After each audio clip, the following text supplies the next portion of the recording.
Hey guys, आज हम शुरू करने वाले हैं कोरिया का बेहतरीन ड्रामा जिसका नाम है मॉन्स्टर। सीरीज का पार्ट 2।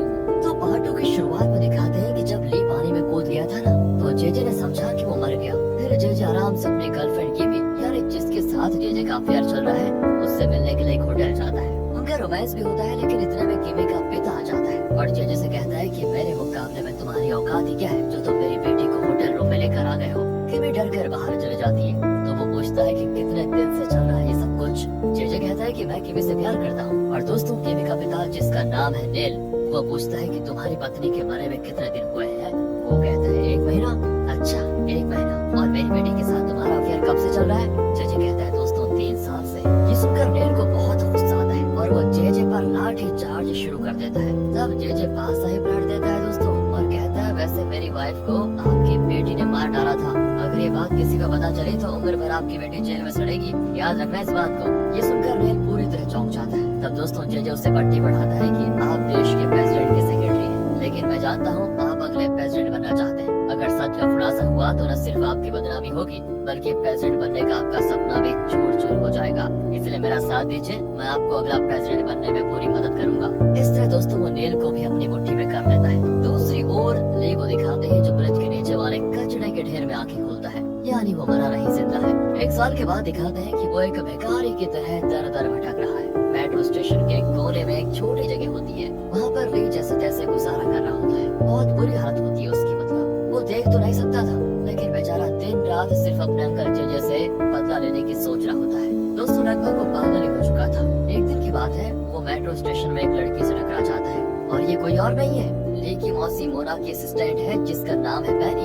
वो ली को पहचान ही नहीं पाती और कहती है सॉरी, गलती से टकरा गई। कहकर वो निकलती है, लेकिन ली उसकी आवाज को पहचान जाता है और कहता है अरे मुझे पहचाना नहीं तुमने, मैं ली हूँ, तुम बैनी हो ना। लेकिन उसे विश्वास ही नहीं होता कि ली जो इतने बड़े घर का लड़का है, उसकी ऐसी हालत हो चुकी है। वो उसे पहचानने से इनकार करते हुए चली जाती है। असल में 1 साल पहले जब ली को जेजे से खतरा था तो इसी ने ली को बचाया था, लेकिन उसने सिर्फ इसीलिए मदद ली थी क्योंकि उस वक्त ली ने उस जानलेवा वायरस का एंटीडोट ले लिया था और उसके शरीर में उस वायरस के एंटीबॉडीज बन गए थे। और पहली बताया क्या करना चाहती थी, उसके शरीर से उसका खून निकाल कर उसके जरिए एंटीडोट बनाकर पैसे कमाना चाहती थी। लेकिन अब ली की हालत देखकर वो तुरंत भाग जाती है। यहाँ ली प्लेटफॉर्म पर बैठकर म्यूजिक बजाता है और कुछ लोग पैसे डालते हैं। इस तरह उसका गुजारा चलता है दोस्तों। तब एक लड़का उसे बताता है कि कुछ लोग तुम्हारी जगह से पैसे चुरा रहे हैं। ली डर कर तुरंत वहाँ पर जाता है तो कुछ आदमी उसके पैसे चुराने आए होते हैं। ली उन पर चिल्ला देता है कि मेरे पैसे चुराने की हिम्मत कैसे की तुम लोगों ने। कहकर वो अपने पैसे उनसे छीन लेता है, लेकिन कहाँ वो उसको मारने लगते हैं दोस्तों। तभी पुलिस कार की आवाज को सुनकर वो लोग भाग जाते हैं। बेचारा ली जमीन पर पड़े पड़े अपने पैसे उठा रहा होता है। असल में दोस्तों वो अपने आंखों की सर्जरी के लिए पैसे जमा कर रहा था ताकि वो देख पाए और फिर वो जेजे से बदला ले पाएगा। तब वहाँ पर पहली दोबारा आती है और ली की मदद करने की कोशिश करती है। और ली को तो बहुत गुस्सा आता है कि अब यहाँ पर ये क्या करने आई है। वो कहता है तुम तो मुझे पहचानती नहीं ना, फिर क्यों आई हो यहाँ पर। पहली माफी मांगती है और कहती है तुम्हारे खून में जो एंटीबॉडीज है उससे हम उस वायरस की दवा बना सकते हैं। अगर तुम हमारा साथ दोगे ना तो मैं तुम्हारी आंखों का सर्जरी भी करवाऊंगी और तुम्हारी देखभाल भी करूंगी। इस पर ली उसके साथ देने के लिए मान जाता है। वो ली को अपने घर लेकर जाती है और वहाँ पर ली का ब्लड निकाला जाता है। दोस्तों ली को जीना को देखने का ना बड़ा मन करता है। बैनी से पूछता है वो कि जीना कहाँ है। बैनी कहती है वो न जाने कहाँ चली गई। और ये सुनकर ली को बहुत दुख होता है। यहाँ से जेजे को दिखाते हैं जो अमेरिका आया हुआ है। असल में नाथन जो कोरिया का बड़ा बिजनेसमैन है और जो ली का हॉस्पिटल खरीदना चाहता था ना, उसके पिता का एक औरत के साथ अफेयर था और उसके जरिए एक लड़का भी पैदा हुआ। पर नाथन के पिता का इमेज खराब ना हो इसलिए उसने उस औरत और उसके बेटे को अमेरिका भेज दिया था। ये बात जेजे को पता चली और वो अमेरिका में उनके घर आ जाता है। जेजे अंदर जाता है तो पता चलता है उस लड़के ने किसी की जान ले ली और अपनी माँ पर भी गन तान कर खड़ा होता है। तब जेजे उसको रोक कर अपने साथ लेकर आता है और कार में बैठा लेता है। इतने में पुलिस आकर उस लड़की की माँ को अरेस्ट करके लेकर जाती है। इस लड़के का नाम है एंड्रयू, यानी एंड्रयू नाथन का सौतेला भाई है दोस्तों। असल में जेजे नाथन से बदला लेना चाहता है और एंड्रयू के जरिए वो नाथन की कंपनीज पर कब्जा कर लेना चाहता है। वो एंड्रयू से कहता है कि तुम ये सब क्या कर रहे हो बेटा, कोरिया में तुम्हारे पिता बहुत बड़े आदमी हैं, उनके बाद उनका सारा बिजनेस तुम्हें तो संभालना है। और एंड्रयू कहता है वो मुझे कई साल पहले छोड़कर चले गए, मेरा उनसे अब कोई लेना देना नहीं है। वैसे आप मुझ पर इतना तरस क्यों खा रहे हैं और मुझे पुलिस से क्यों बचाया आपने। जेजे कहता है तुम रईस बाप के बेटे हो और तुम्हें जेल में सड़ना नहीं है, समझे। मैं तुम्हें आगे बढ़ाऊंगा और पढ़ लिख कर तुम कोरिया अपना और अपने पिता का बिजनेस संभालना। इस तरह वो एंड्रयू को नाथन के खिलाफ भड़काने की पूरी कोशिश में जुट जाता है। यहाँ पेनी ने जैसा ली को प्रॉमिस किया था कि अगर तुम हमें अपना खून देते रहोगे तो हम तुम्हारा आई सर्जरी करवाएंगे। उसी के मुताबिक वो ली की सर्जरी भी करवाती है। ली नहीं चाहता कि कोई उसे पहचाने, इसलिए आई सर्जरी के साथ साथ उसका फेस का प्लास्टिक सर्जरी भी करवाया जाता है। और जब उसकी पट्टी खुल रही होती है तो उसका वॉइस ओवर सुनाई देता है कि मुझे एक नया चेहरा मिलने वाला है। जेजे समझ रहा है कि मैं मर चुका हूँ, पर वो नहीं चाहता कि उसकी जान लेने के बाद ही मैं मरूंगा। दोस्तों, इसके 5 साल के बाद दिखाते हैं कि ली ने अमेरिका जाकर पढ़ाई की और अब नाथन की उस बड़ी कंपनी में एंट्री को देने जा रहा है, जहाँ पर अब जेजे एक बड़ी पोजीशन पर है। अगर ली को वहाँ जॉब मिल गई तो वो नाथन के करीब आ जाएगा और उससे और जेजे से बदला ले पाएगा। यही है दोस्तों ली का लक्ष्य। दूसरी ओर नेल जेजे की मदद से एक बहुत बड़ा पॉलिटिशियन बन गया है। वो भी अब जेजे को बहुत सपोर्ट करता है। लेकिन दोस्तों, प्रॉब्लम यह है कि ली का अब जेजे के करीब जाना बड़ा मुश्किल है, क्योंकि वो बहुत पावरफुल बन चुका है। ली के पास बस एक ही रास्ता है कि वो किसी तरह उस कंपनी को ज्वाइन कर ले और वहाँ से अपने दुश्मनों से बदला ले।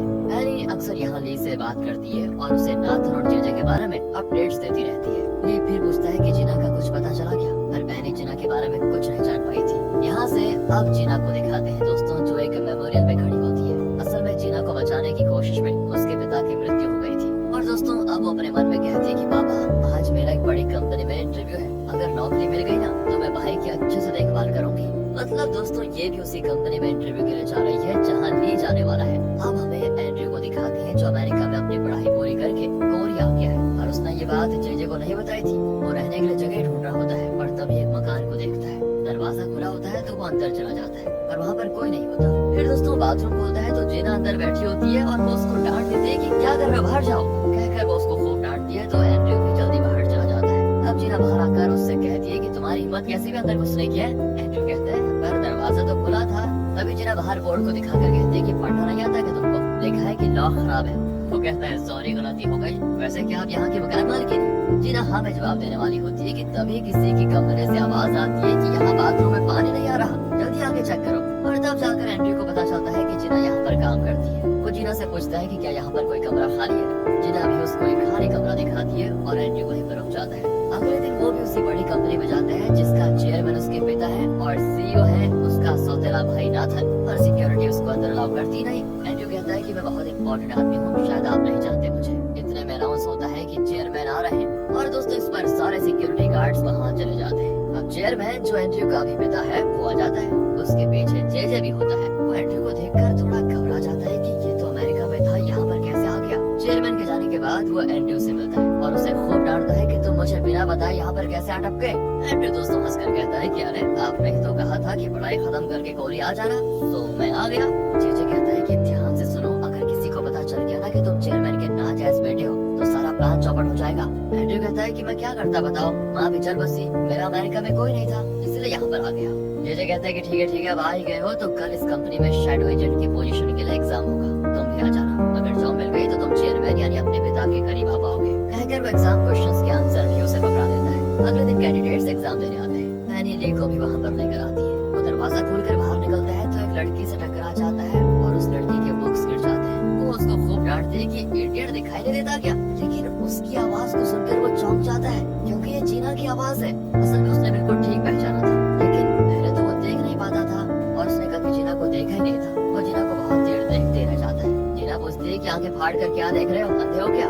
इतने में एंड्रयू वहाँ पर आ जाता है जो खुद भी एग्जाम देने आया है। वो जीना का नाम पुकार कर कहता है कि अरे आप मुझे छोड़कर क्यों आ गई। यहाँ दोस्तों एक और ट्विस्ट सामने आता है कि जीना ने अपना नाम बदल लिया था और उसी नाम से एंड्रयू से पुकारता है। और अब ली और कंफ्यूज हो जाता है क्योंकि आवाज तो एकदम जीना की लग रही है, लेकिन एंड्रयू ने उसे किसी दूसरे नाम से पुकारा। तो इतने में जीना एंड्रयू पर बरस पड़ती है कि तुम होते कौन हो मेरे साथ घूमने वाले, जान पहचान हो गई, इसका मतलब ये नहीं कि मैं तुम्हारे हाथ में हाथ डालकर चलो, जाओ यहाँ से। ये करके वो एंड्रयू को डांट कर भगा देती है। अब दोस्तों ली को लगता है कि शायद इसकी आवाज जीना जैसी है, पर ये कोई और ही होगी। जीना भी ली को नहीं पहचान पाती क्योंकि ली ने अपने चेहरे का प्लास्टिक सर्जरी जो करवाया था। यहाँ से सीधे एग्जाम हॉल को दिखाते हैं जहाँ ली, जीना और एंड्रयू तीनों एग्जाम दे रहे होते हैं। अब क्योंकि एंड्रयू को तो सारे आंसर्स पहले से मिल चुके थे, वो फटाफट लिख रहा होता है। ली भी जल्दी खत्म कर लेता है, लगता है उसने बहुत अच्छे से तैयारी की थी। ली बाहर आता है तो वहाँ पर एक लड़की खड़ी होती है जो एग्जाम देने आई है। बारिश की वजह से वो बाहर नहीं जाती। तब ली छाता खोलता है और कहता है चलिए मैं आपको छोड़ देता हूँ, पर वो बात नहीं करती और बारिश में चली जाती है। इस पर एंड्रयू आकर कहता है कि सिर्फ लड़कियों को छाता देते हो क्या, मेरे साथ भी जरा शेयर कर लो। कहकर वो ली के साथ छाते के अंदर आ जाता है और दोनों वहाँ से निकलते हैं। अब एक तरफ तो ली को उस पर गुस्सा आ रहा होता है लेकिन वो कुछ कहता नहीं। सीन में दिखाते हैं कि एग्जाम का रिजल्ट आ चुका है और जीना पास भी हो गई है और रोने लगती है क्योंकि उसने एक्सपेक्ट नहीं किया था कि वो पास हो जाएगी। फिर खुशी के मारे वो नाचने लगती है। यहाँ कंपनी के चेयरमैन का बेटा यानी नाथन उसका असिस्टेंट और जेजे की मीटिंग होती है। असिस्टेंट कहता है कि मुझे खबर मिली है कि हम जिस नई जॉब के लिए हायरिंग कर रहे हैं उसमें कुछ स्पाइस भी थे जिन्होंने एग्जाम दिया था और हमें किसी तरह उनको इंटरव्यू से निकालना होगा, इसलिए हमें लाई डिटेक्टर टेस्ट का इस्तेमाल करना चाहिए। ये सुनकर बस दोस्तों जेजे घबरा जाता है क्योंकि अगर इंटरव्यू पकड़ा गया तो जेजे तो पूरी तरह फंस जाएगा। यहाँ से दिखाते हैं कि इंटरव्यू होने वाला है और ली, जीना और एंड्रयू और वो नई लड़की जिसका नाम रोशी है ये सब इंटरव्यू के लिए आते हैं। सबसे पहले रोशी का इंटरव्यू होता है। इंटरव्यूअर्स पूछते हैं कि क्या तुम एक देशभक्त हो? वो कहती है हाँ।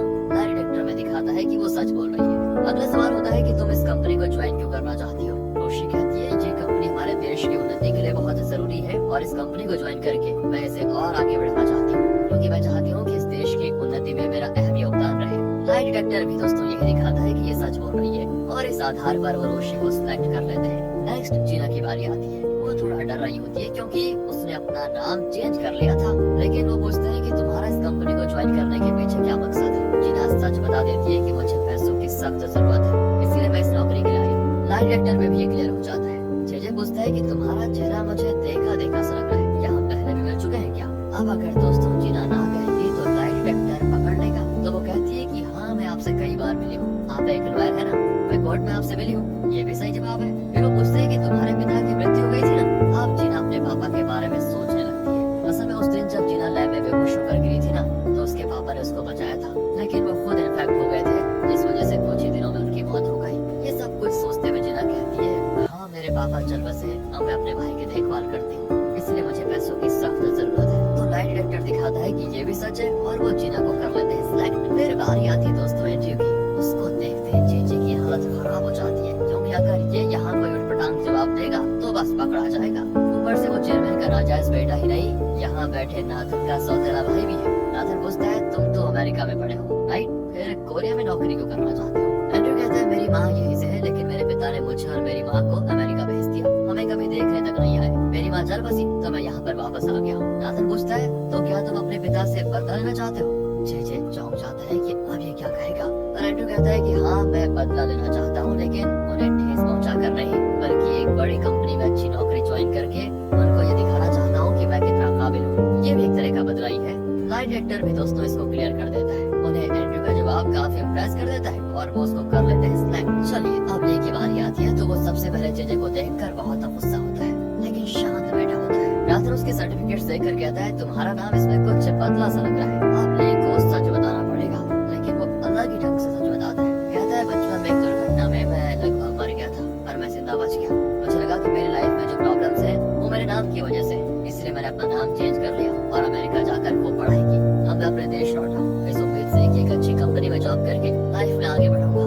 आखिर दोस्तों ली भी सिलेक्ट हो जाता है। तो अब सारे सिलेक्टेड कैंडिडेट्स को ट्रेनिंग के लिए दूसरी जगह भेजा जाता है। ली के पास अपना एंड्रयू बैठा होता है और जीना दूसरी सीट पर बैठी होती है। सब बड़े खुश दिखते हैं। एंड्रयू जीना को ही देख रहा होता है तो ली कहता है मुझे घूर क्यों रहे हो तुम?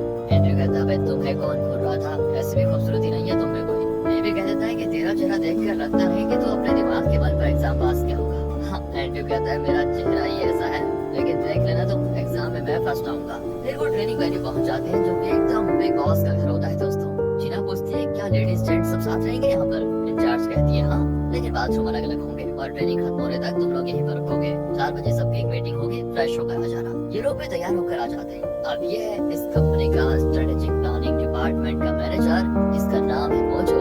यही इनको ट्रेन करने वाला है दोस्तों। वो बताता है कि शैडो एजेंट का काम बहुत इंपॉर्टेंट होता है। ट्रेनिंग के अंत में आप में से हम सिर्फ 3 लोगों को सिलेक्ट करेंगे, इसलिए सबको अपना बेस्ट देना होगा क्योंकि हम बेस्ट 3 को सिलेक्ट करेंगे। फिर वो स्क्रीन पर एग्जाम की रैंकिंग्स दिखाते हैं। तो नंबर 1 पर होता है एंड्रयू, 2 पर होता है ली और जीना 40 नंबर पर यानी लास्ट रैंक पे। एंड्रयू ली को एक नजर देख लेता है कि देखा मैंने कहा था कि मैं फर्स्ट आऊंगा। मुझे कहता है कि देखो जो फिजिकल और मेंटल ट्रेनिंग दोनों में फर्स्ट 3 रैंक मिलेंगे उनको ही हम सिलेक्ट करेंगे। फिर सभी अपने रेजिडेंस में जाकर सो जाते हैं। अगली सुबह सबको जल्दी उठा दिया जाता है और फिजिकल ट्रेनिंग हो जाती है शुरू। लेकिन ली और एंड्रयू तो जमकर ट्रेन होते हैं, लेकिन जीना उतना अच्छा परफॉर्म नहीं कर पाती। हर एक्टिविटी में वो लास्ट आती है। रोशी भी काफी अच्छा कर रही होती है।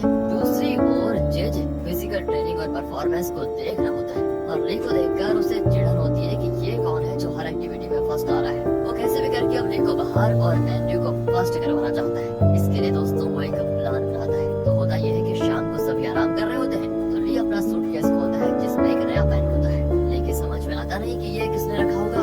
वो पेन को खोलता है तो अंदर कैमरा होता है। अब यहाँ ली को कुछ गड़बड़ लगती है, लेकिन इतने में जेजे कुछ आदमियों को लेकर वहाँ पर आ जाता है। ली समझ आता है कि उसे ट्रेनिंग से निकालने के लिए उसका अंकल जेजे ही ये चाल चल रहा है। जेजे कहता है कि हमें इन्फॉर्मेशन मिली है कि यहाँ पर कोई स्पाई है, सब अपनी चीजें वैसे की वैसे रख दो और दूर हटो। हमें चेक करना है कि कोई अपने साथ कुछ कैमरा वगैरह लेकर तो नहीं आया। अब ली पेन को छुपाना चाहता है, लेकिन इतने में चेकिंग शुरू हो जाती है और वो चुपचाप खड़ा हो जाता है। मतलब दोस्तों जेजे ने ली के सूटकेस में पेन छुपाया था ताकि ली को स्पाई बताकर वो इसे ट्रेनिंग से निकाल दे। वो ली का सूटकेस खोलते हैं और दिखाते हैं कि सीरीज का यहाँ पर पार्ट 2 खत्म हो गया है। तो मॉन्स्टर सीरीज के पार्ट 3 का इंतजार कीजिए। और इसी एंडिंग के साथ ये कहानी खत्म हो जाती है। पर्सनली ये मूवी मुझे बहुत अच्छी लगी है और इसके बारे में इतना कहना चाहूँगा, आपको इसे एक बार देखना चाहिए। और ऐसी मज़ेदार स्टोरी के लिए लाइक करें, शेयर करें और हाँ, सब्सक्राइब भी कर ही दीजिए। तो मैं मिलता हूँ